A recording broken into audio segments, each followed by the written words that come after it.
আসসালামু আলাইকুম। Hello guys, আজকে 9 দিন শেষ। আমার মেয়েকে পয়েন্টম স্কুলে দিতে যাচ্ছি। সবাই দোয়া করবেন আমার মেয়ের জন্য। তো এই আপনাদের ভালোবাসায় ইনশাল্লাহ আছি, থাকবো। আপনাদেরকে লাইক করি, কমেন্ট করি, ওপেনিং করে দিই সবাইকে। আমাকেও একটু আপনারা সাপোর্ট করবেন আর আমার মেয়ের জন্য একটু দোয়া করবেন। আমার মেয়ের নাম তো আপনারা অনেকজনে জানেন, চাঁদনি মেহরাজ। ওই আমার মেয়েটা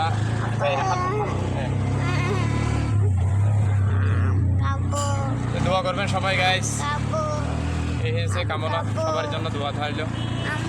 এখন পয়েন্টে চলে যাবো, কারণ লামাক পেঁয়াজপাড়া চলে আসলাম। ভালো থাকবেন সবাই। আসসালামু আলাইকুম।